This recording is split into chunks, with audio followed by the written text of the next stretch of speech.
3 fois plus de marchandises qu'un jour normal. Mais Muriel a peut-être vu un peu trop grand, car sa réserve croule maintenant sous les sandwichs. Elle ne sait plus où les mettre. Nous sommes obligés, je vais vous montrer, de les ranger dans un local frigorifié spécifique pour ça, mais malheureusement, il est trop petit. À plus de 4 € le sandwich, il y en a ici pour une petite fortune. Alors pas question de laisser la marchandise se perdre. Il faut bien savoir gérer, pas paniquer surtout, pas s'affoler. Muriel et ses troupes doivent refaire chaque carton pour y caser un maximum de leurs précieux casse-croûtes. Nous avons terminé. Ouf. Muriel retrouve le sourire. Daniel, lui, croule toujours sous les cartons. Et pas question de l'embiner. Il faut de tout, de toute façon, vous pouvez sortir toutes les baguettes. Tout passe, tout y va. Il est midi, pas le temps de ralentir, car les premiers clients ne vont plus tarder. Oui, il faut tout ça prêt, parce qu'à mon avis, il va y avoir encore du monde qui va arriver. Il était où le jambon? Ah oui, moi je fais pas attention aux dates là pour le coup. Putain. Muriel est un peu stressée. Il faut dire qu'après le carburant, l'alimentaire, c'est le plus gros chiffre d'affaires de la boutique. 6,29 €, s'il vous plaît. Le panier moyen, c'est autour de 6 €. Un peu cher pour certains clients qui se consolent comme ils le peuvent. C'est cher. Mais avant, c'était cher et mauvais. Maintenant, c'est cher et bon. Il y a la nourriture, il y a les peluches, il y a les jouets. C'est quasiment impossible de faire en sorte que le gamin n'ait pas l'œil attiré par quelque chose. Et même nous, on se laisse toujours avoir, on sort toujours avec quelque chose aussi.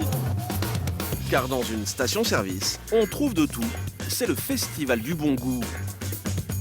Des vêtements, des tours Eiffel et autres bibelots, des montres et des couteaux, et même des revues pour adultes.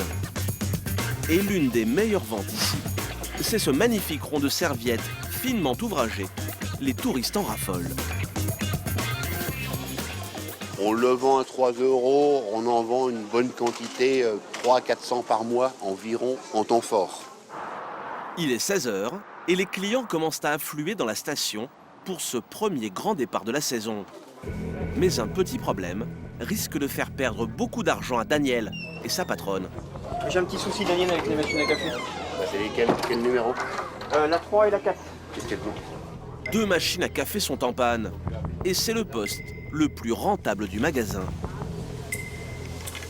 C'est l'horreur. C'est l'horreur, tout à fait.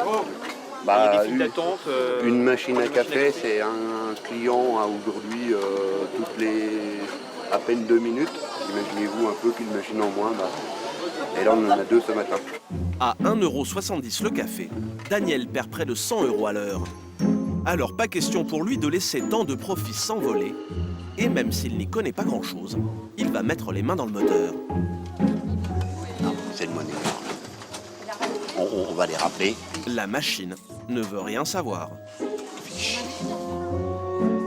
Derrière lui, les amateurs de café sont de plus en plus nombreux. Beaucoup risquent de perdre patience et de quitter le magasin. C'est la catastrophe, une machine à l'arrêt, voire 2.